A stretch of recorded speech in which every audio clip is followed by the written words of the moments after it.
Virtually all students have dealt with the outrageous prices of college textbooks. Some students blame the on-campus bookstore, others blame professors who picked out the book in the first place. But the truth is the situation is far more complicated than most would expect. I sat down with Kyle Cullers to get some insight from the management of the on-campus bookstore. And one of the most effective ways we can reduce prices for our students here on campus is to encourage the use of textbooks for longer than 1 year or 2 years at a time.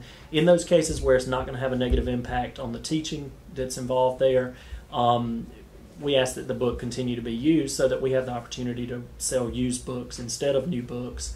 That's one thing. The other thing that has a huge impact is the academic departments, the instructors, the department chairs and secretaries getting the textbook requisitions in on time. Because when we get those requisitions in late, that means we a lot of times have to scramble and try to get books in. The later we place our orders, the less likely the less likely the chance of us being able to get a good selection of used books instead of new. And again, those costs are always passed along to the students. I sat down with some professors, including a certain department chair head, so that they could enlighten me more about these order deadlines. These deadlines, they claim, are just too unrealistic for them to meet. This deadline has to be met so the bookstore can order an adequate number of books, including used books, to help bring the cost down for students.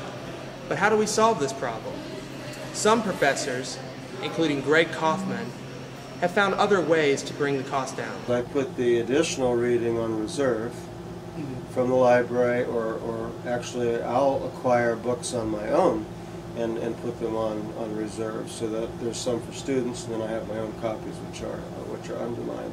This is something that another professor suggested as well, to try to use less time-sensitive textbooks and use current up-to-date literature which can be put on hold to the library for additional information.